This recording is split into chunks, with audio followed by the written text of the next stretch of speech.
Greetings, fellow word lovers. This is Phil Chenevert. It is October the 8th and 2022. This is Why Do We Say That? This is a little thing I do because it's fun about word origins. Why do we say that? I clicked on my TV or whatever, turned it on, and there was a big ad for football, American football. I watch it. I don't watch football anymore, but I used to love it. So my word for today is football. Why do we say that? And it's wonderful history. Human beings, I'm convinced, if you whenever, if you get a human being and there's something that they can kick, they're gonna kick it. Just like if you have a stick, you're gonna swing it. It's just built into us. It's genetically pre-programmed. We're gonna kick that stuff. And also competition. So football has been with us forever. As long as there's something you can kick, when they could blow up bladders of goats or whatever, and then start focusing around, I'm sure they did that. So it's been with us forever. We know the Greeks and the Romans and those did it, had games, because we have records of that. Um, Football. Now, originally, football was didn't have a lot of rules. It was like what they called it mass football, or mob football. Uh, and it would just be a bunch of guys from here. Hey, let's go play. All right, get together, and they ram against each other. And I guess they try to do something. Um, Cicero has an interesting story about uh, actually happened. A football game or something was going on somewhere, I guess, in the street, and there was a man getting a shave, and all of a sudden, wham! This ball comes in, hits the barber's razor, and the man died. And sad. So I can imagine them going, the people out in the ball players saying, "Oh, sorry about that. Could we have a ball back, please?"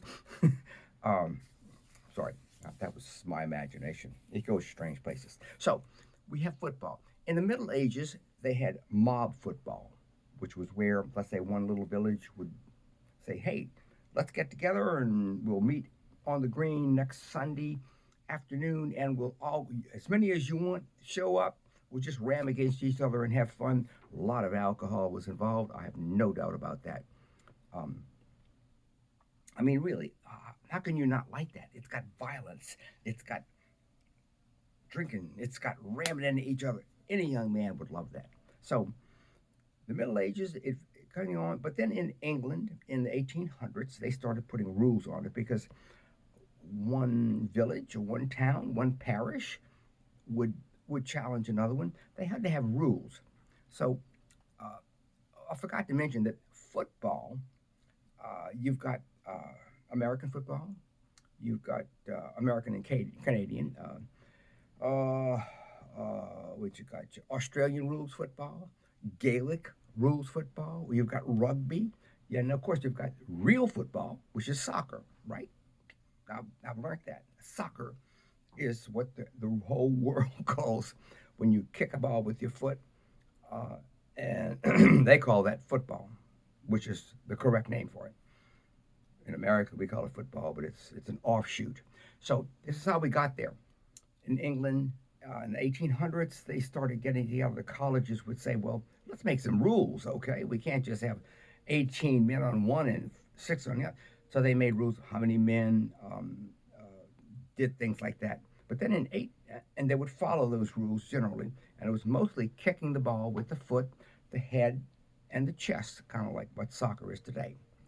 But, pardon me, then in 1823, a man called William Ellis, something like that. A young man obviously was tired of that. He picked up that ball during a match with, I think it was with somebody, and he ran with it. Well, he belonged to the team of rugby, by the way, the college rugby in the town of Rugby in England. And he ran with the ball, and they said, "Stop! That's against the rules." Well, it was against the rules.